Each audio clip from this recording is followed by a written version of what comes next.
Yes, what's going on? It's Mex. Welcome to the Backseat Driver Show, where I chat to people about car culture and anything else in between. So let's go and chat to today's guest.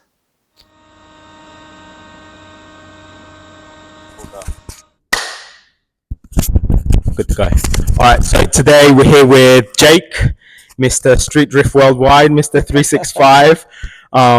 Thank you for having me today, bro. First of all, obviously I had a plan of what we wanted to talk about. Yeah. But this place is sick. I just want to say it's sick. If you guys could see what the camera is on at the moment, I'll superimpose some. It's super. So let's start with this. What is this going on? So that is customer's car that we're building. He kind of had it as, it kind of wasn't a show car, it wasn't a drift car or anything, and he wanted it to be a specific thing. So we're making it a cool, modern sort of show S15. So we've done all full tube front end, and it's got top mount turbo in it now and stuff like that. So it'll be like 550, 600 horsepower. Jeez. Street car and good fun. Yeah. It looks sick. So perfect yeah. Camera spot. Yeah, and also a really good camera spot. So yeah, obviously, let's start with the building. So give us a bit of background of Jake and 365 and sort of like what got you into cars. And I guess what got me into cars was my old man. Yeah, like he's been into cars.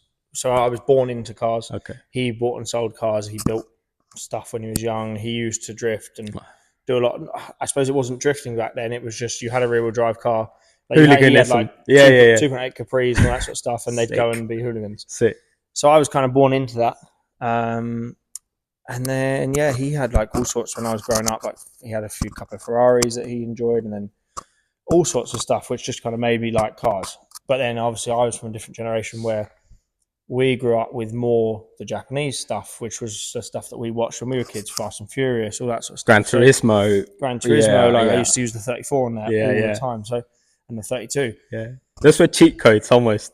Right? Yeah. So it's different side of cars, but he loved cars. So that just ended up with me liking cars. I used to fix things when I was young, and I'd get a remote control car, I'd just take it apart because why not? Yeah. Turn that on silent. There you go. Editing for you. Yeah. No. We'll keep it in. We'll keep it. So that's what got me into cars, and then I started driving instantly when I turned 17. I took my theory on my birthday. Took my practical 3 weeks later, and I was driving. I had a little 1 litre Polo. Boom. And what 6N? 6N. Yes. 6N2 actually. Oh no. And then crashed it within 2.5 weeks. I think. It wasn't actually my fault. I lived on a country lane. I came around a corner and this guy was coming the other way flat out. And I could see he wasn't going to be able to get out of the way. So I went off into the other side of the road to get out of the way, and he just hit the court panel and caved it in. But me and my old man basically kicked it out, and then I just used it for a bit. Love it. And then went from that to like I had a Bora, which was my second car. Yes. I ended up swapping that for an S14. And then that's when the rear wheel drive started. Imagine that now. Yeah, imagine that now. I actually swapped. So that was like a 1.9 Bora that I had so low I smashed the sump off it. PD? Yeah, PD 150. And I smashed the sump off it like 9 times in a month. Yeah. So me and my pal got so good at changing the sump that we'd drive to work, and once a week we'd have to change the sump in the car park at work because I'd smash it on the way to work. It would drop all the oil out. Anyway, so that was all the stupid stuff. And then it went from there to I got the E36s, and it just kind of always stayed rear-wheel drive. I don't think there's been a point since I was 17 to now that I haven't had a rear-wheel drive car. And if I had, it's been like 2 weeks. Yeah.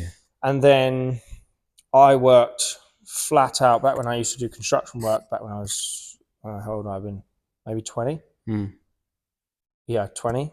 I worked flat out for like 6 months, day and night, to get loads of money together, or as much money as I could together to buy what I wanted was my dream car, which is the car that's on that wall behind us. Yes. Which is a 32 Skyline. So that's kind of where everything that I'm doing now started.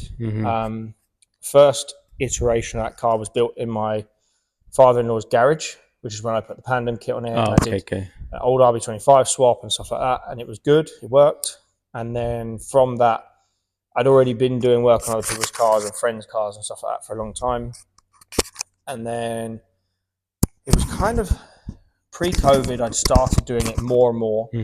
And I was doing it at like my house, or if I was doing it at friends' houses or whatever it was. And then I got I got basically, as we were coming into COVID, when they first started with restrictions and stuff, prior to that, we started the business and I was trying to find a space. We found here, and then COVID hit. And basically, at the point where COVID hit, I was working 2 jobs. So I was still doing construction stuff during the day. And then I was here every night till midnight, back at the construction site at 6 o'clock in the morning, here till midnight. And at that point, I'd already had 2 kids. So I wasn't getting time to see kids and blah, blah, blah. So I was like, you know what? It basically came up one day that we would have to go and have a weekly test done. And we'd have to have that done every week to be able to go on site to do construction work. And at that point, I was like, I have no time. Like, I don't have time for everything I'm doing anyway. I don't have time to be going into town and go and get a test every week. So I just took that as an opportunity. I was like, you know what? Screw it. I'm going all in with the building stuff, with the car stuff.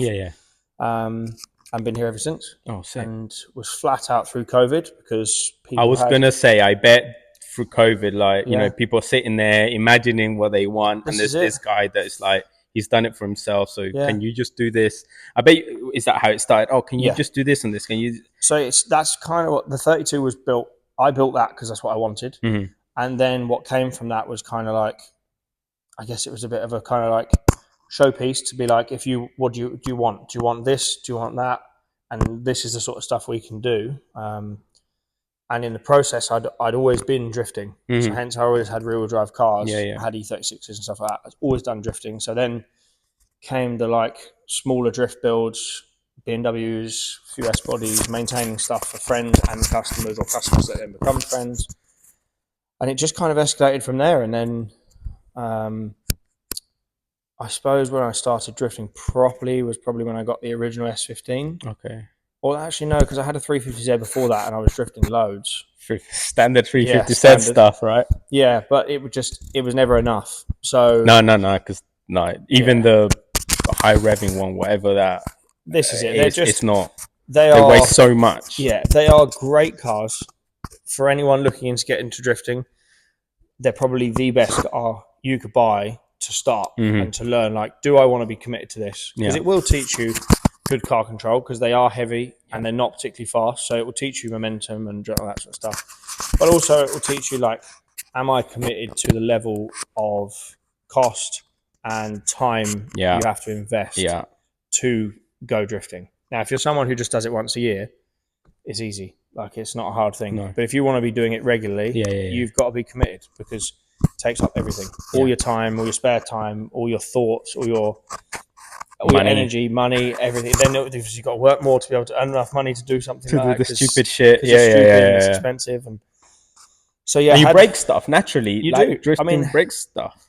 My 350Z was about as solid as it ever got. Like, I did 10,000 miles in that car and I did 1 power steering pump, 2 coils, and some cosmetic damage. But in terms of mechanical stuff, never broke anything. That's Nissan doing it. Yeah, 350Zs, they're solid if you get a good one. Now they're getting a bit older, so they've all been through a few hands. This is it. Like, I've had a lot of 350Zs, and other people have had a lot of 350Zs, and they all get abused. So now they're of an age where they are kind of showing their showing their signs. But it's only silly little problems. So. Yeah, of course.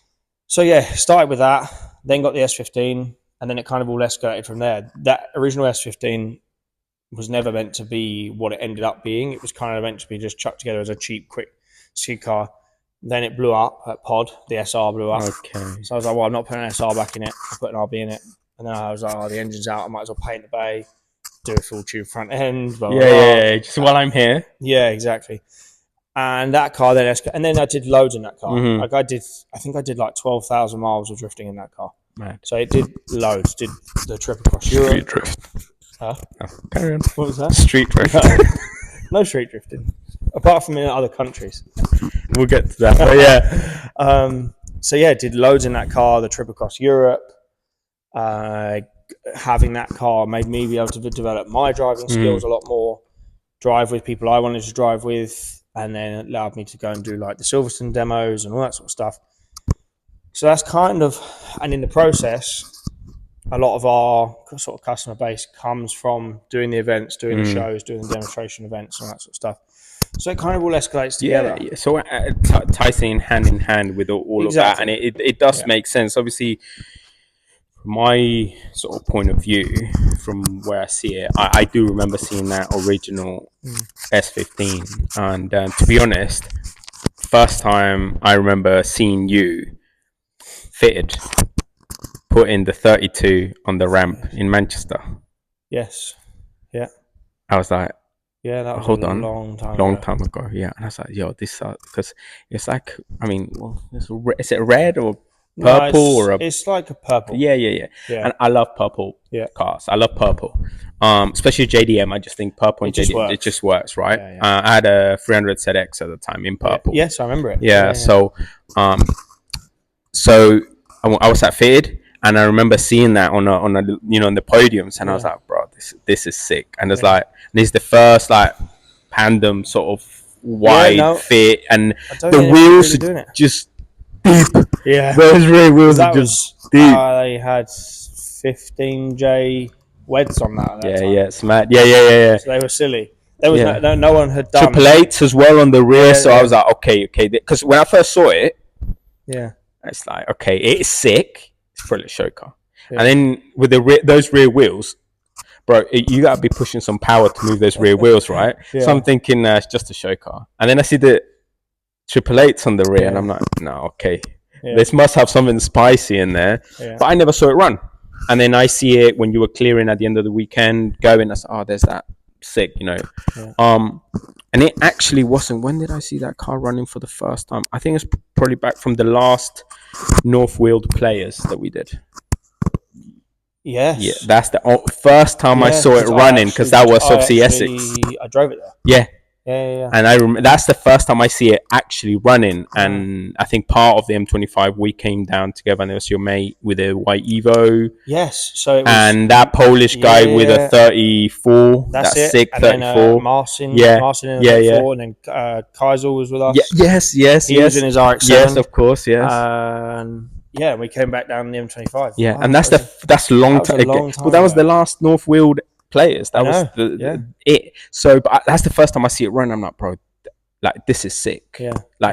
This is sick. And I could, it's hot as fuck. So I got the windows down, and like, you're fucking two-stepping that, and you're flying off, and I can feel it vibrations through my fucking tin, like 300 ZX. It was mad. So I remember seeing that. I remember thinking, okay, this is sick. And then obviously from then I saw you more and more, and started seeing, and then I saw that obviously your S15 and all that. And so from that point, I always thought, this guy's some fucking. And then we did that Puma thing.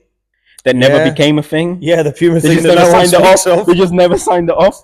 That was mad. Because the amount of people that were there. Bro, the money they spent, and they paid for it. Yeah. It just was never a thing. Also, the quality of the content. Yeah. Like, do you remember at the end of that, me driving the Skyline through the Carmi kind of thing, and then popping massive flames out the back? Bro, I got that on video. I'll try to find it somewhere, because I was behind it, and it was wild. I've never seen it. Rick will have it on Ultra 4K, 8K, 24K, because he had his cinema camera. He did, So that was. They put it together, and they gave it to Puma. So they put the whole because the project was done. They delivered the project. Yeah, and Puma just never posted it. But then they did release the clothes. Yeah, and the shoes and all that sort of stuff. They released the whole stuff. So collection, the whole collection. Yeah. So why did they? And then them two models that they had them. With one Willy. What's his name? Oh, Wavy. Yeah. See, that's funny, because that's the first time I ever met Wavy. Okay. And now Wavy, since then, has been a good friend of mine. Yeah. So, but they released it, and they released the campaign they shot that night with the two models that they had. Yeah. So those shots exist, and Puma released that, but just the sort of after movie as such, or the whole project behind it was just never a thing. What the hell? Yeah, mad. But that's the other time I see the R32 running, and you in that car park, it just shook everything. So that's funny. And like I said, since then I was like, okay, cool. And then I see, obviously, I thought it was just you for you, and then I see obviously 365 performance and whatever, and it's like, because I think at that time it was just me, and I think I had a friend who worked with me as well. Okay, but it was mainly just me, and especially that Players North Wheel. Yeah. At that time, I think the 32 was the only car I had. Okay. Other than I had a daily, my truck. I think I had a van at the time. But the 32 was the only like fun car I had. It was the only thing. So I loved that car. Yeah, and I yeah. drove it loads back then. Yeah. Which is a shame because now I haven't driven it. I was about to say I've not seen it out. I got it out for players, but I traded it. Yes. Well, of course, yeah, obviously. And I haven't driven it since players, but I haven't driven it before players either. Yeah, mate. But you didn't even drive it to players because you trailered it. Traded it. So, Talking of that, you and your guys clean sweep why is that? at players. What do you mean? Because recognition, everybody was just loving the builds. Oh, yeah. Absolutely, like everybody was. And I was like up there on stage, especially on the Sunday, and it's like, oh, this one. I'm like, that's one of Jake's guys. And the beat of me, that's one of Jake's guys. And that other purple, that's one of Jake's, So it did feel like, but obviously the cars speak, and that's a good thing. What I feel, being a bit biased, obviously, but about players is, it's about what we like and what Jay likes, and obviously Rick and Jay and us share mostly the same sort of view on cars, and obviously it reflects the cars that get recognized as the cars that we think are cool. And, and obviously your cars, are built to obviously perform. Yeah. But they also like look cool. Yeah, I mean, they're not ropey and that. Your new so this new S15 is just like, this is the thing, a monster. I've always tried to build a car that I like the look of, but it has to be able to drive hard. Yeah, I love driving, and I like driving fast and aggressive. I didn't know Kent was so close to Mexico. real one quick trip. So we've always just built a car, and I guess that's kind of why if we build a car, you can kind of recognize it these days. Yeah, because it's got a bit touches. of a theme. Yeah. That's all right. Yeah, we're good. No, we're good. So there's always kind of a bit of a theme, and you can always kind of tell a bit. Like I've had a few people before message me. They're like, "Oh yeah, I know that car because that's one of Jake's. They built one of those cars." But it's a vibe to them. That's it. And at the same time, like, they do get abused. The 32 used to get abused. It doesn't really now, but if I do use it, I do drive it really hard. But I do rarely ever use it now. But this new S15 that I built, like, it's an animal to drive. It's rowdy. It's fast. Well, it looks nice, but I do drive it like a twat. Like, it gets proper abused. I hadn't noticed. Yeah. It's actually in a bit of a bad state right now because Dory Fest in Scotland a few weeks ago. Oh, of course, yeah. I came back from it. Poland, Ultrace. Yeah. So that's another thing I want to get into. So, okay, from here, this is good segue into what I want to get into and why I said, like, Mr. fucking Street Drift Worldwide. Because actually, it feels like this summer,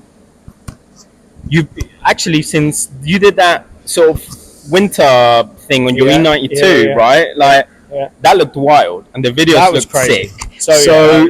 So talk us through, like, how he ended up here. Yeah. So, I guess not that you should, but if you want to drive a lot, there is not a track to drive every week. Yeah, it's not possible. So obviously, a lot of people end up driving on the street. Yeah, whether you're drifting, driving fast, whatever it is, it's fun. Yeah, and I used to do quite a lot of street drifting and stuff like that. I have tried to tone it down more in the last year or so because of the fact that I enjoy doing all the tracks and stuff like that. And although I might be safe when I do it, it probably doesn't portray the right image to young kids who might think, oh, you just go and do it at 7 o'clock in the evening when there's traffic and who cares? No. Like, whenever we used to do it, or anyone else who used to do it back in the day, you'd be out from 1 o'clock in the morning till 4 o'clock in the morning.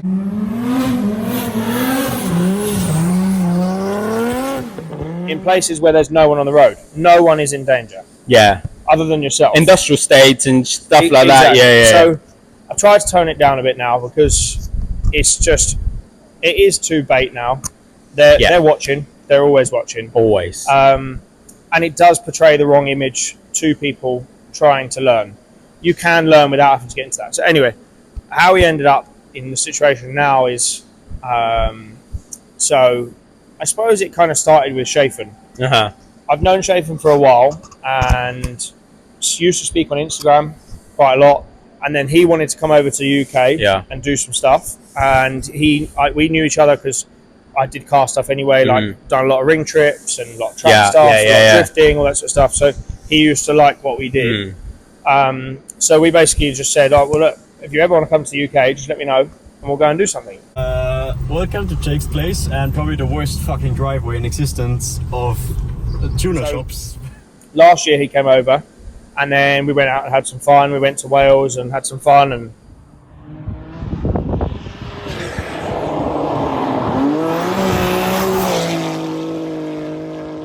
that was all good.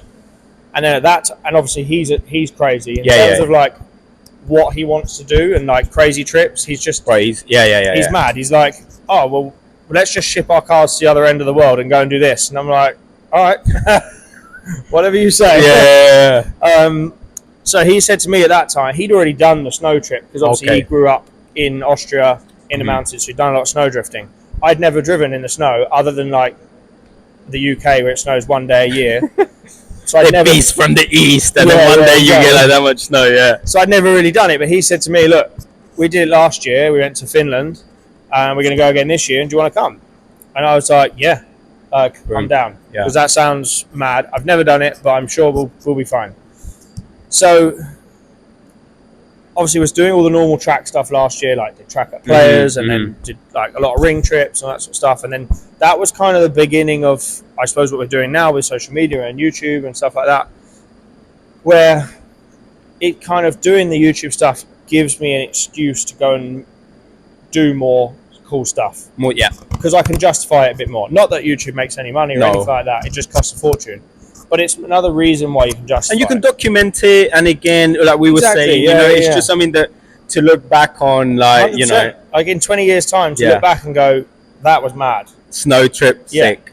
So I bought a supercharged E90 2M3. He was going to take his supercharged E90. So I bought that, and I kind of set it up basically how I drift it on the road or on a track, alignment-wise, suspension-wise, set it up for that. And he said, that's not going to work. You've got too much camera on the front, blah, blah, blah. And I was like, look, I think it will work. I don't know. You know, because I have not tried it. So we just set it up like it was a tarmac drift car, and then I put studded tyres on it. It was the only difference. Got out there, got it off the trailer, and at this time it didn't have studded tyres on it because they were getting delivered to Finland, because no one in the UK would sell them to me. So I got it off the trailer with the road tyres on. It didn't even move.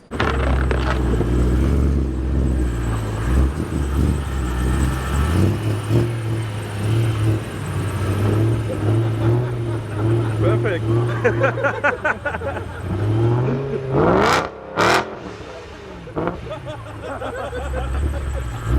She unloaded it and just wheel spin. I was like, oh no, here we go. Anyway, put the studs on, and it was amazing. So you didn't even change nothing. Just banged the studs. Put studded tyres on it. And it went from, obviously BMWs aren't very good in the snow because the diffs unlock. Whereas if you can get traction, the diff locks. Then they're really good in the snow. So with the studded tyres having traction, it was like it was similar to driving tarmac in the wet. But you could drop the pressures down, you could get more grip. But the only difference was driving on tarmac in the wet, the more wheel speed you get, the less fast you go, because all you do is wheel spin. Whereas on the snow, the more wheel speed, the more the studs dig in, the faster you go. So it's different, but yeah, so that was the beginning of, like, I guess, doing all the crazy trips and stupid wild stuff. And that was the most amazing thing I've ever done. I bet. I mean, from the outside world, it looked unreal. It was. And like, obviously I watched your Instagram, like, on the daily uploads. You know, just going on, and then obviously I've watched since then. You've come back and you've edited your videos. I've watched Shafin's videos, and I'm like, this looks absolutely fucking mad. If it was half as fun as it looks, it must be. It was 10 times more fun than the videos look. Like, there is hours of footage that we didn't put in because the videos were already 30 minutes long each. And we were like, there's just too much. There was so much. Like, there was you almost need to take a full-time camera crew out there to 100%. Document and turn it almost into a documentary rather 100%. Than a YouTube video. Like, it was. I can't even. The first day we got there, it was late at night, so we didn't even put the tyres on. We put the tyres on the next day in the morning. And just getting in the car and driving out, and you're like, shit, I'm in an E92 M3 on studded tyres. I don't know where the hell I am, and I'm in the Arctic Circle. And we have no plan. Like, it was just ship the cars there, we'll work it out. So it was wild. So the first day, I get in the car and I'm like, all right, well, how does it feel? So I just put it straight in third gear and just go, and I'm like, oh, this is sick, because you can just drift everywhere. I bet. So after a day or so, got kind of comfortable in the cars and worked out how to pedal them and stuff like that, and it was just amazing. Like, some of the roads we found were like rally course roads, but then we're driving them on these E90s. The sick car.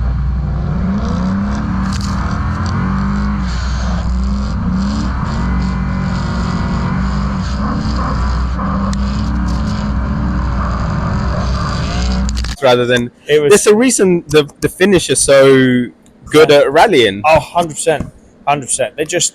It's a rally track. Yeah. Like, there was times where getting to work is you work in an office over there. Getting to work is like a rally stage. So and it's just a very different experience. Like, it was euphoric the first drive. The first day, driving down the road, I remember sitting next to Rafe, looking at each other, and we were driving down this bit to get to where a friend of ours out there lives, and it's just white.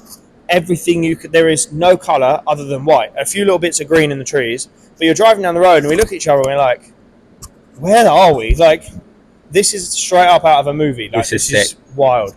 And just some crazy times. I mean, that trip, like I said, to me, it looked fucking unreal. Amazing. And almost like a bucket list thing to do, because it just so surreal from you see people doing cool stuff in the ring or whatever, but it feels real because it's the ring and it's the tarmac and it's buildings, and you can relate to it.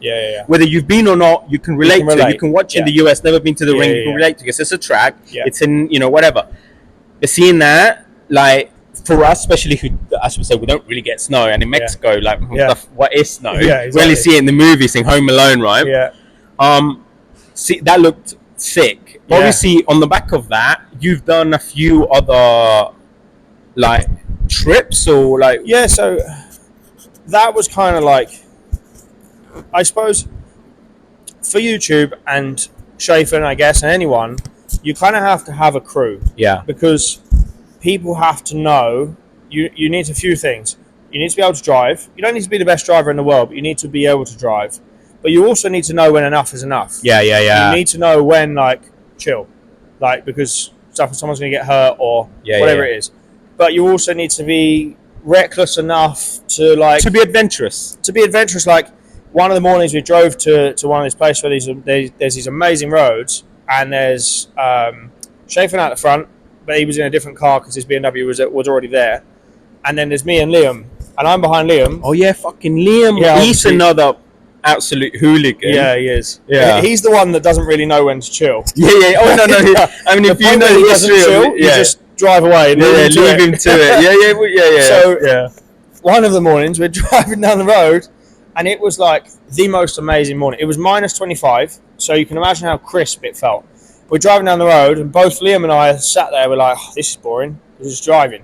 So like, fuck it, let's just start drifting. So there's me and Liam at 130 mile an hour, just managing down the main road like this with each other, but then Schaefer's in front. So we're behind someone just doing this. And it was just so many times like that where you're like, this just shouldn't be happening. No, But it was just, and like, Liam's running the wall, the snowbank both sides, so I can't see, because every time he hits the snowbank, the snow comes over me and I can't see anything. So that was like the tester of like, can we do more crazy stuff and make it work? So then we went from that trip to Schaefer and I then, what did we do after that in terms of trips? So from that we went snowboarding, nothing to do with Schaefer, but with me and my boys, we went snowboarding. We were going to take the truck like we normally do, but thought, fuck it, why don't we take fun cars? So we took the M3, and my pal took his 330D. While we were out there, we made a really cool video in the French Alps with the M3, up these like French mountain roads, and I don't know if you ever saw it. No, I haven't. I'll send you the link later. It's a really cool video. It's fun, but like just going from the bottom of the mountain to the top of the mountain, and then ending up in a ski resort where there's like this club with music playing and stuff. It was so fun. So I guess it just made us make more decisions with whatever we're doing to make it more fun so we can film it. Suppose you've gone so extreme with that snow tour, that actually you come back and you're like, fuck it, I can do what I want. I've done that. It's hard, which is ship cars, spend the money, do the time in something that you've never done. That actually anything, not lesser, but anything more relatable to that or closer to normal life to that.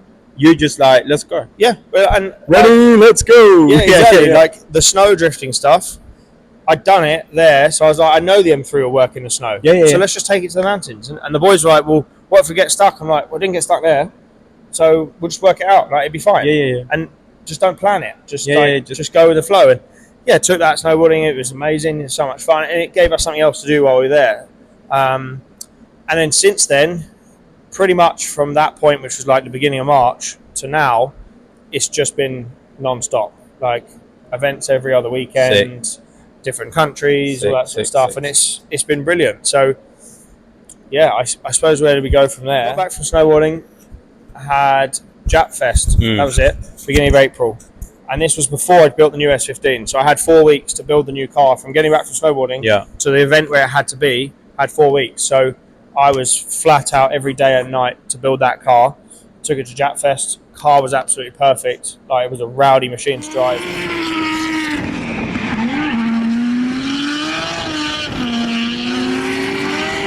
And I've pretty much been drifting it every other weekend since.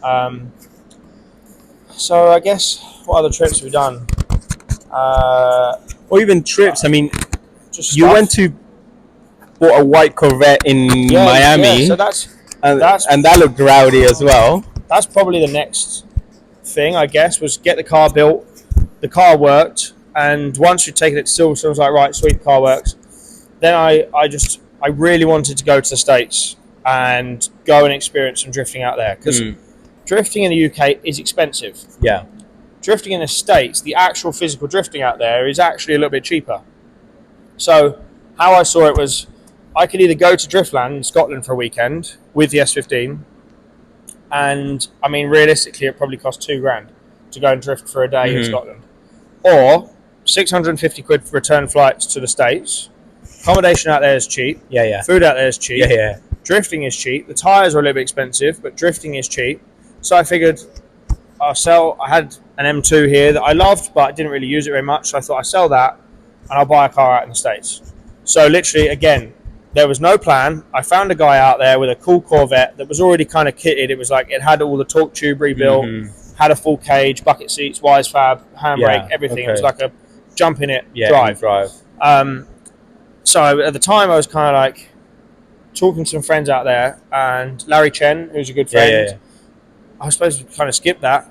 The only reason I know Larry Chen is because he came over to Ireland for the LZ Fest. Of course, LC Fest. He needed a car to do camera car stuff, so I said, take my ring car. So we took the E92 over there. He used that. So that's how I know Larry. All right. So then when I was going out to the States, I was originally going to go out to West Coast. Go and meet Larry and Tyler and go and do some stuff there.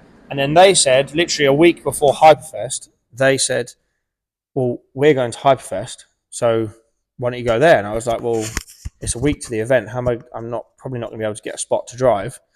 And Larry just went, don't worry, sort it out. All right, sweet.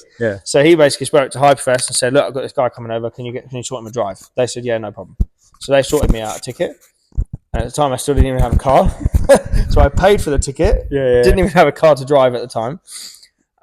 Found this car in just out of Orlando with a guy called Bryce, really nice chap. And he kind of knew a few of the people that I knew out there, or knew of out there anyway, so I could kind of get a bit of a gist of he's a decent guy. Exactly that. So we basically, I just booked a flight and flew into Orlando, went straight to his, and this is where it got complicated. I went straight to his and tried to buy the car. Turns out in the States, you can't just buy a car and drive it. What do you mean? So the plate on a car in the States belongs to him. belongs to you. Yeah, not yeah, the yeah, car. yeah. Okay, I knew that because You it's same in can't- Mexico. Right. So I got there and we look You around got the to car. register it. Yeah. Yeah. Look around the car. This is just typical. Go start, car won't start. And we're like, I've just literally flown 10 hours. I've got to be at Hyperfest with a car in 4 days, which is a 11-hour drive from where we were. Okay, yeah. I'm You like, forget the distances in the US. Yeah. It's nothing's around the corner. Yeah. So I'm like, okay, car's not starting. Great. Anyway, looked at a couple of things. It was simple. The clutch switch just hadn't been disengaged because it's on the HP tuners, that car out in the States. Yeah. Sorted it out. Car starts. Mint. Look around it. Test drive it. Sweet. So I say, all right, it's going to be awkward to get you the money because you can only take so much cash out to the States. So I took as much as I could safely without getting any taken in customs or anything like that. But there was still a chunk that needed to be paid. And international transfers from a UK bank account to an American bank account takes like 3 to 4 days. Yeah. So I was like, I know. I don't know if he's going to be comfortable with that, giving me his car without the money being in his account. Anyway, turns out that wasn't even the problem. That bit was easy. I didn't realise, I should have thought about it, you have to register a car. To register a car, you need insurance. To get insurance and register a car, you need an address. I don't live in America. And I definitely don't live in Florida. So it's like 7 o'clock in the evening outside this guy's workshop. We're all sweet and ready to pay him. And I'm like, and he's like, what are you doing about the reg? I'm like, well, you just leave the plate on it for me, can't you? He was like, no, it's my plate. I was like, I don't know. So You're the local. You tell me. I was like, you tell me what I've got to do. He was like, you've got to go DMV and register it. I was like, all right, well, I'll just do that. He was like, yeah, but you need an address. I was like, well, can I use your address? He was like, I kind of know what you're going to do with the car, so probably rather not. And I was like, yeah, that's fair enough. So luckily I have some family out in the States. Spoke to my auntie, who she luckily has some property in Florida. Okay. She gave me an address. I registered the insurance to her address, the car to her address. But we couldn't do it that day because it was already too late. Of course. So that night we just went and got some food, went to sleep. The next morning went back. Turns out you can't just go to the DMV because there's like hours of wait. So we had to book an appointment at one down the road. Yeah. So that was it. That was like, and they say down the road it's an hour to get to this place. Yeah. Anyway, it wasn't. So we arrived there 3 o'clock on I think the Monday. It wasn't till 6:30 on the Tuesday I'd actually paid him and the car was mine and I managed to register it. So that was a whole ordeal. That was a. And they give you what, like a temporary reg thing? No, they gave me the actual reg. Actual. Time to get this plate on that we've fought for 2 days to sort out. So I got the metal reg from DMV, Oh, okay, cool. put it on the car, and then the car was mine. So then I raised the front, dropped the back because it was all set up really weird. Got it kind of set in how I wanted it, and then that was it. And then we literally at 6:30 we were all done and dusted. At 7:30 we were drifting. So we went straight from his workshop. He put his drift car in his trailer. We went straight to a place called the Compound, which is like, it's basically an abandoned housing development, but all the roads are still there. And police don't care. Like, no one really cares. Technically on a road, but no one cares. It's just like abandoned land. And went with Lee Yarwood, who's like an RB guy out there. And we went drifting for the night. Went to like this local spot, and we were there from 6:30 till about 11:30 at night. We went from there back to Lee's workshop. We were drifting outside his workshop. He's got this little cul-de-sac. We were drifting there, doing massive burnouts and stuff. And then we went to his workshop and got like the whole American experience. Like we were drinking some beers, just chilling out. And then this guy who's a friend of Lee just gets out of his truck with these 3 guns. And he's like, look, have a look at these guns and stuff like this. So we're like holding these pistols. I'm like, what are we doing? But I mean, Florida is wild. So Wild. I mean, And it was. I mean, America's wild, but Florida is the wild, state. wild. That is. Yeah. But it was like, it was the perfect American picture. Yeah. Like you had Hot me and my sweaty pal Dom and like, are so hot. We had the Corvette. We had American flags hanging out the roof of the Corvette. Of course. And then both of us standing there holding Coronas and guns. And we were like, yeah, this is going to be a good trip. Yeah. And that was only the second day of being there. And then obviously from there, we then drove all the way to Hyperfest. That took a couple of days. And that was like in the movies. Like we stayed in a motel on the side of the highway. Like opened the door and I was like, I swear I've watched movies where people have been murdered. Yeah. Like Did you go and touch the mirror to see if it's a two-way mirror and see if you get a reflection and stuff? There was that, Like, yeah. and then we're like, oh shit, go switch lights on. Lights don't work. Like, yep, sweet. Why do the lights not work? Look up. There isn't any lights. There's not even lights in the ceiling. There's just a couple of lamps dotted around the room. We're like, oh my god. And then we're like, oh, it said it had Wi-Fi. So there's a little card on the side. We're like, we're in deep Georgia. Yeah. So it's like proper southern state, out of Florida. And I said to Dom, who's power, came with me, I said to him, I guarantee you this Wi-Fi password is going to be jokes. He was like, nah, no way. It's just a hotel. Like, pick up the card. Guess what the Wi-Fi password is? I love God. I was like, oh my God. Yeah, that's literally. Yeah, that's it. Yeah. So barely slept because the whole time I thought I was going to get murdered in my sleep. Wake up in the morning, wash the car, grab some breakfast, hit the road. Because we'd already made like 6 out of the 11-hour drive up. Okay, cool. Yeah, at that point, yeah. Stopped there. Drove up to Hyperfest.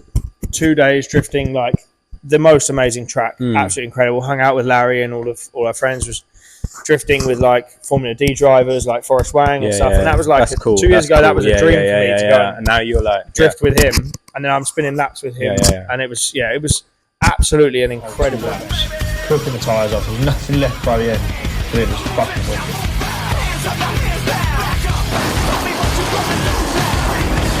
And it was kind of like that trip was like a proof of concept. Yeah. Of like, is it affordable to go to the States and drift? Is it worth it? Are the people cool? All that sort of stuff.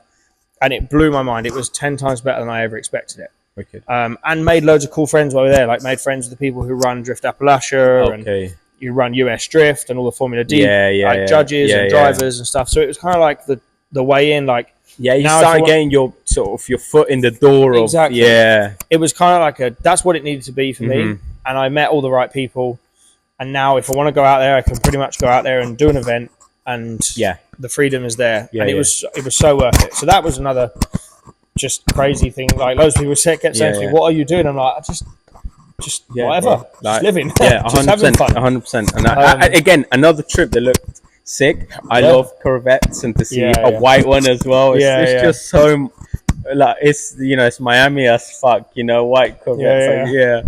In fact, when we English kid in shorts driving it, shorts and vests, and we had American flags hanging out the car the whole time. We just we were just thought, well, we're there. Let's just enjoy it. Let's embrace it. And like we met some like random local people in the middle of Georgia and the middle of North Carolina and South Carolina, because we went from Florida, Georgia, South Carolina, North Carolina, southern state, all the way up to Virginia, and then the track was in Virginia. And then we finished the event. We left the event probably 4 hours early because we had to get back. Drove all the way back to Florida in one stint. So we left the event at 12. So you drove. So we drifted all weekend, and then left the event at 12 o'clock on the Sunday because there was no drifting on Sunday. Drove straight from the event to Daytona Beach in Florida because we were like, let's go see what it was like. That was like 11 hours. Got to Daytona Beach about 11:30, but we were there on a Sunday. That is not a nice place to be on a Sunday. Oh, is it not? No. Oh, right. Like crackheads every 5 minutes. Oh, right. Like it's not a nice place. Went to the only place open to get food, and the security guards there were like, you should probably be careful. No one really comes here on a Sunday. We're like, okay, is there anywhere nice to go? He was like, don't go there. There's 4 people got shot there last night, and like that was how it went. And we were like, let's just go to the hotel. Let's just like I'm not, but so like, bro, like I said, travel. You seem to be everywhere that I look. Anything that's car related, I'm like, there's fucking Jake. All I see is smoke on the back of some purple car, and I'm like, okay, that's Jake. And that for me, it just made it really cool to feel like the car culture in the UK is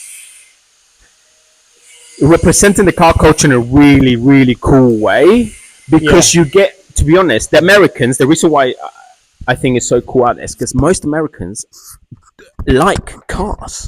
So it's not like here, and you're trying to explain that to people. It's like here, most people use a car to get from A to B. That's why everything's little boring shit diesels, right? And they hate your loud modified car. Blah, blah, blah. So here we have a really niche. That's what we all seem to know each other and whatever, because it's one small country, but secondly it's a really small niche, small community. But then you have a sub community, which is people that aren't really into cars, but they buy fast cars and do stupid shit. And those are the ones that are ruining it for the rest of us. They're just doing it because it's cool. Yeah, they think it's cool. Mr. M140i is essentially what I can picture. You know, C63, A45, NG, yeah. M1, a lot of people that get M140s. Yeah. They but I think the M140 crew, and I call it that, but all those type of cars which aren't quite the full M, aren't quite the full AMG, you know, they're not the full fat version.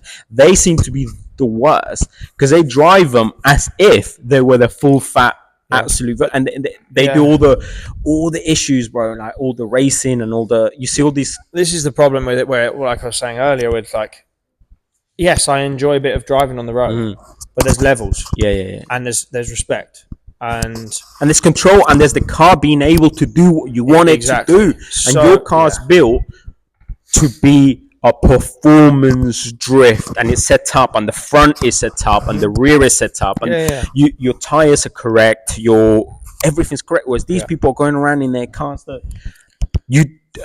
they probably had a dodgy MOT. They're on bolt uneven tires. They don't even know what an alignment is. And they are driving them, and they drive them absolutely flat out. And like that kiddie the other day, they go to the pub. They get a bit pissed up. They go, "Oh, let's go out in my car." They go out in their car. He kills his 3 passengers. It happened last week, didn't it? On Thursday. That guy did it. So, like, but that's the car culture. Now they see your car stand still somewhere, and that's the fault. You know, they see any other modified car that somebody's put thousands and thousands and thousands of pounds and time and effort and love, and they see that and they think that's the same as that 140i of that on finance that this dickhead's kill somebody in, or these other ones that are around like West London. It's just absolute savage. You see it on this UB1, UB2 page, and they just go fast, bro. S3s go fast. Yeah. They just. But this taints. But in the US, it feels obviously that still happens. They have those takeovers and all that stuff, which I'm not obviously a fan of. But the people out there who are real car enthusiasts, they're not a fan of it either. No. Like even like you will have seen the black Corvette. That goes around Instagram. Yeah. That every video you see of him, everything, all the events he goes to, they're legal. They're all shut down areas for them to allow to do it. And funny enough, I actually almost bought one of his cars when I was going out there, but we ended up needing to be on the other side of the country. But I've spoken to him a lot, and he hates all that stuff. But to the Instagram world, it looks like he's the king of takeovers. But it's not. Like, even when like they burn cars out and stuff like that, he comments on them going, "You lot are idiots. Like, you're ruining it for everyone else, and you don't like cars. You just think it's cool. You think it makes you look cool because you went and stole a car. Did a burnout in it, and then you set fire to it. That doesn't make and this is what I'm saying. That's not anyone car who you culture. think it makes you look cool to is not something that someone that matters. No. That's someone that you shouldn't even care about trying to appeal to, which is wrong. Which is why I'm trying to do all the stuff, do the drifting, still kind of hold it down for like people that do enjoy the street culture, not street drifting culture, but just street car culture. Well, the street culture is what's bring to be honest, it's the foundation for everything, you know.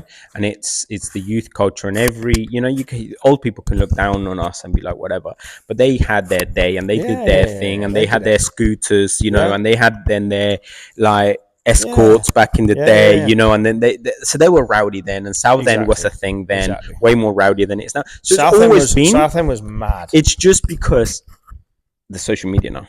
There's camera phones. So everything's visible to the world. Very small place. Which is I was driving my Corvette down the road the other day, and not a lot of people know that I've even got one yet. A few stories on Instagram, that's it. And I was literally just driving down the road the other day, and then I got tagged on a page on Facebook by someone I don't even know. Tagged me and went, "Oh, that's Jake's car."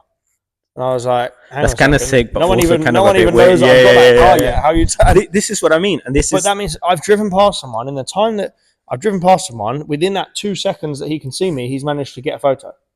Which is also the problem with the street stuff, is someone's always got a phone. And the camera is ready. Bro, so you ready always. They're ready to go, you know. But this is what I'm saying. So to a certain degree, you know, every generation's done it and had their thing, you know, so they can't, you know, judge. It's just more visual now. But this is what I love. It's the street culture of, regardless what your background is, like, you know, BMXers, skateboarders, graffiti artists. You know, you started cars from young because you had that I went cars BMXing, and I BMXed right up until the point where I got cars. Yeah. And then the two crossed over for a bit. And then it which went is cars. normally what happens. And then it went cars and motocross. And then just cars because I didn't have time to hurt myself. Right. Exactly. So for me, it was like I always liked cars. In Mexico, growing up, like you just had the basic cars. I remember seeing an E30. So in the nice area where we were when I was young, before I came to England, one of our neighbors. Every house in Mexico's got a gate, by the way. Of course, right. Much like it's South gated. Africa. So everything's gated and everything's whatever, and it's this metal gate like that, slat, so you can't see through, but you kind of look up. And I remember seeing the backlights to a BMW and the backlights to this supercar. I think that's a 300 ZX, but to me. And I see it drive down one day and I'm like, bro, that's sick. So the first BMW I ever saw was an E30 Quali Saloon. I can't remember, in black, and a matching black 300 ZX. And I thought this guy was fucking, and to be honest, he was the don, because back then you couldn't get BMW, so that would have been a US import. And 300 ZX was the only, because you could get Nissans, you couldn't get anything else in Mexico unless you imported it in. So you were like big fucking money, and you had like, which there is a lot of money. But not even well-to-do people, even people that like can do whatever the fuck they want because they got money, they still couldn't bring their cars. So when I came to England, it was BMWs everywhere, and like, you know what I mean? I was like, whoa, BMW. I'm like, bro, that was a fucking 320i. You know, why am I getting excited over that? But to me, that like, so street culture and car culture and whatever your background is, like I was in BMX and I was never a skateboarder. I was always BMX in my chrome like GT with a gyro and like the front and rear pegs. That was me. But I always loved cars since I was a kid. So the moment I could drive, I started getting. And I had a 6N. That's my first car, right? 6N 16 valve that lasted 5 weeks before it got stolen because I was at uni. So I upgraded to that. My mom was like, "Don't take it to uni." In Nottingham, I went to uni in Nottingham. She's gonna get stolen. I'm like, of course not. I'm only there for the last term. Well, 5 weeks it lasted, that fucking car. But anyway, so for me, like I love hearing how everybody comes to where we are now. Like you know, and it's really cool. And I think like what you're doing is really cool. Your cars are really cool. It represents what real car culture sort of feels like it should be. I know we always compare it to the US because, as we said, the car culture out there is huge. But it does feel like you are like doing it here, and it's super cool. And the cars you build, and obviously we can see like the cars that are here. You can see that what you're building is cool, and that's what I like. And obviously we had the Hoonigan guys over, and Freddie and JR like came over from, you know, for players and for, you know, this versus that and stuff. And obviously you took them out and they loved it. So you can see the appreciation from somebody that does, like Freddie sold trucks and drag racing in Texas, and like he loved it, and to a point where you're like, bro, Jake is wild. I'm not getting in the car back with him, you know. And he came out and it was the point where we were coming down and he was shouting. He was like, I think that's probably enough. He was like, have you done enough? I was like, well, I can carry on if you want. And he was like, yeah, all right, carry on. So the next time we did it in the next gear. And then after that, he was like, done. I'm out. I don't need to do that again. But this is what I mean. So you're getting people that are big over there for car culture, and they're niche. And they're appreciating like what you're doing. So that's why I thought, you know what, obviously, I've met you enough times in the back. We've chatted enough, but I thought, you know what? Let me reach out. Let me come and sit down with you. Let's chat about 365 performance. Let's chat about Jake. You know, your background and stuff, and obviously where you're at. It's cool. I mean, like, you know, it's cool that I think it's cool for me to see that people are watching what we're doing, and they think, it's cool that people think that we're kind of, or that I'm like. Trying, like, basically representing the car culture in the UK. That's correct, cool. Like correct. And that's not like something that's been done on purpose. Like, the goal was never, I want to represent car culture in the UK. It's just, I want to have fun, and I want other people to see us having fun, and that's all that matters. I want other people to have fun. I want to have fun. I want to have fun with other people. And whatever comes of that, it comes. I'm not really bothered and it feels genuine, and it feels organic, and that's what I say, you know, I meet some people and it feels a bit extra and a bit whatever. There's you know, so many people out there at the moment that you meet them in one situation, they're completely different to another situation, and they're completely different on video. I feel like for what we're doing, like, it's just the same all the time. we're genuine people, and if I ever meet, like, I'm not anyone famous or anything like that, but if I ever meet anyone, like I do get younger kids who message me on Instagram or they see me at an event and they want to come and talk, and I will talk to anyone, like, and that will always stay like that, because it just, for me, when I was young, I used to go to Silverstone and I used to watch a lot of the boys that I now drive with. I used to watch them drive, and I remember taking that 32 back when it was blue, before it was even Pandem, took it to Jack Fest, and I remember standing behind the fences watching everyone else drifting, and I was like, that is me. In the next 5 years, I'm doing that, because that looks unreal. And I am now, and for me, I love it. If we can keep representing the UK to show that there is genuine people here, we all just want to have fun. Yeah, some stuff might cross the line of whether it's completely legal, whatever, but come on, like, it's illegal to eat a sandwich while you're driving down the road in your car. And so anyone who says they're an angel, or put makeup on, or everybody's got their phone on or around them. Exactly. No, bro, so, I get it, and I know I joke with you about it. No, of course. Ultimately, I know you're not. I'm not doing it because I think it's cool to be illegal or be a hooligan. Just anything I do, I'm just having fun. And you're not doing that. What the people giving car culture a bad name. You're not doing that dangerous in city centers in 20-mile-an-hours because you're in a go fast, so you do a launch in a 20 zone, and before you know, you can't stop, and none of that, because I have respect for other people. I have serious respect for other people's health, safety, and their lives, and I've got no interest in ever harming someone. So anything we ever do, we always make sure that it's in as safe as possible environment, so as no one else is getting hurt. No, for sure. That's not fair. No, it's not. It's not. It absolutely isn't. And this is again why I obviously appreciate, like what you're doing and how you're doing, because again, we all gotta have fun, and we all do a little bit, Of course, walk that line. It's fun, but it makes it funner to walk that line without going fully, I don't give a fuck. Exactly. And this is it. Exactly. So like we were saying earlier, there's that level of like, have fun, know when to do silly things and have a blast, but also know where the level is of where, like, if someone else is in danger, stop, bro. Exactly. Like, there's a reason why I've been driving and drifting and all that sort of stuff for a long time, and I've never once had an accident on the road. In fact, I've not even had accidents on the road in a normal car, touch wood. But never hurt anyone, never put anyone else in danger, because it's having that thought beforehand of like, is what I'm doing, am I comfortable with what I'm doing? Is my car going to be able to do it? And can I get out of the situation I'm in if I need to shut it down quick? And if you can't, you shouldn't be doing it.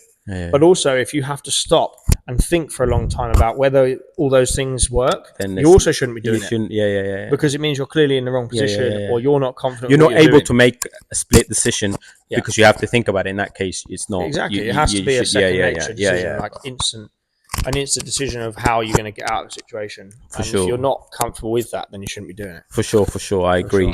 Now, so I want to talk about the cars. Do you need to? No. I want to talk about the cars, but realistically, there's so much going on, and obviously we've been chatting. So I think obviously we'll probably do another episode another day with about the cars and actually get some on video and stuff. But for now, so obviously a bit about obviously the show is talking to people about car culture. We have, but also part of it is whatever you're doing, you gotta drive there, you gotta get there, and you're with your mates and you're with your boys and whatever. You have a old road trip and like backseat driver vibes, So what? And you do loads, because obviously you got your big old rig. Talking about American, Bold Eagles. We do so many miles. Like the trip to Poland for Old Race. All race, but we haven't talked about all race. We killed it at all race. What's up? It's Jake here. Welcome to JC 365. I think you and obviously it's sick. I've never been. I was gonna go this year. Never been. I was gonna go this year, but I couldn't fly, and I don't have the time. To do the to do the drive. Traveling. Yeah, so I was gonna fly, but I can't. Having just done that, it was long. Yeah. It's a long. Exactly, drive. And I'm just like, I needed to fly. Yeah. Friday night, Monday early morning at the latest, and like I can't fly. No. But anyway, so Alt Race, what came across on social media and from what I've seen is like you and James sort of finessing is LTO, Yeah. fucking It was cool, 1,000 the horsepower 36. E36. You're like killing it. Every shot, every hard shot, it's either one of you two just going wild. There's a 6 shot of you, what seems like a standing burnout, and like the amount of smoke that's behind your car, you know. And Yeah. so I've seen that photo. I That don't was know. There must be a the- video to it, but.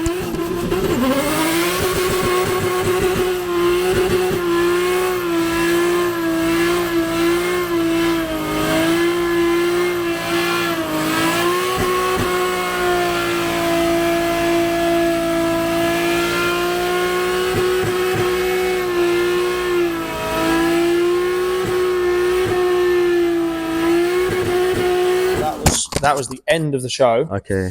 So, the end of the show, I was like, I really want to just do a massive burnout. And I'd watched other people during the show, and to kind of gauge like how loose is this show?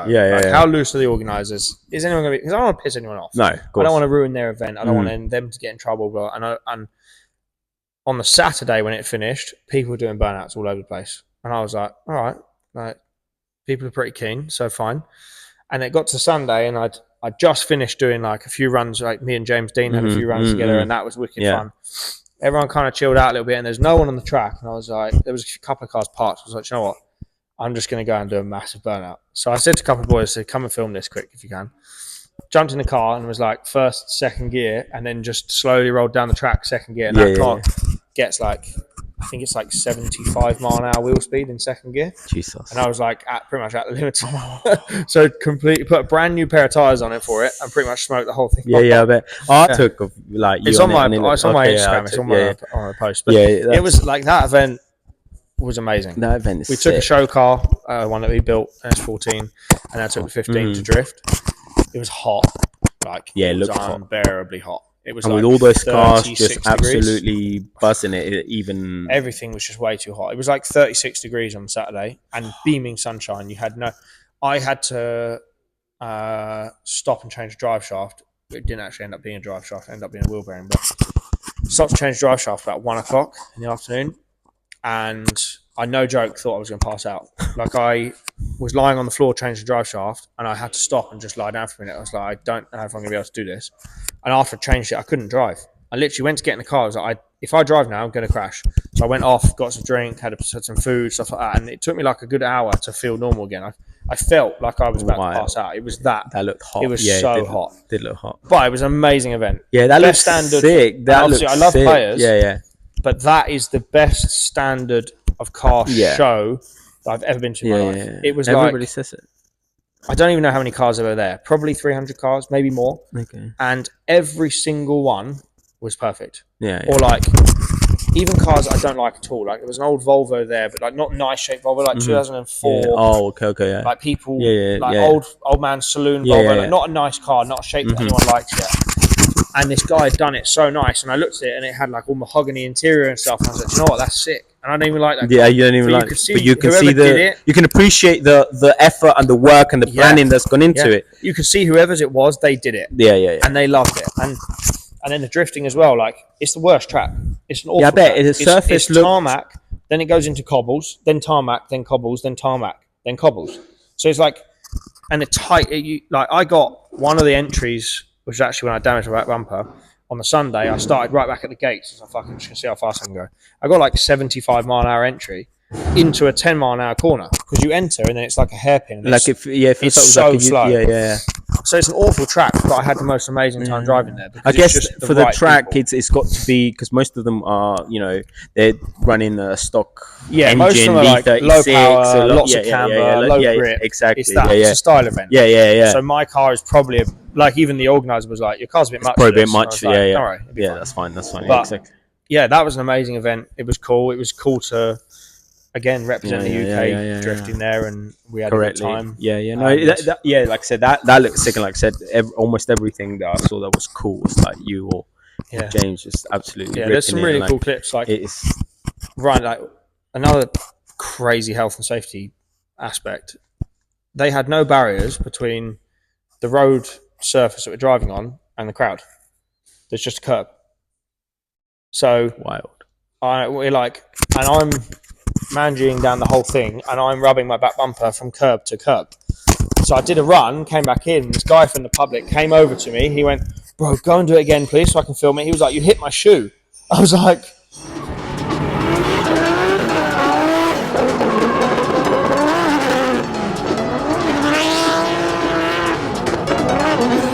"Why are you standing so close? I hit your shoe." He was like, "No, it was sick. You came down and you ran your back bumper along the curb there, and then you did it on the other side." And one of the clips from the cameraman, it is cool because you can see the car come and the bumper slide along the top and then go. Sick.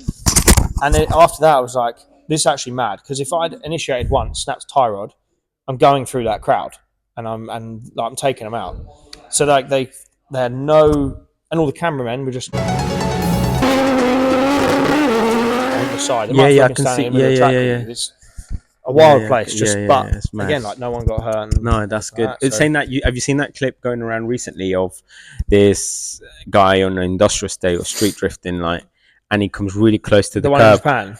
I don't know. Black JZX. And he takes the guy's taking a photo or video, and he takes the lens off. No, I think it's in the US. It comes so close. Yeah. The guy's taking a photo. You rip the lens of the guy's camera. The guy's just got the body and like it's got Wow. I'll try to find this. That's sick. But it was good fun. That seemed I gotta definitely do it next year. And next even year. the town was cool. Like in the evenings, everyone from the show was in the town. And Sick. It was a really, really cool event. And I guess a lot of people drive over, not to the show, but they're not in the show, so their cars at night. You still see cool cars driving around, cars everywhere, and like really a sort of mini Worthersea kind of vibe in the evenings. That's what it felt like. And they had some crazy car meet on in the evening that, again, we thought it was illegal, so we didn't take the S15 and stuff because I was like, I don't want to piss off the organisers for the event if I look like I'm going and ruining their stuff.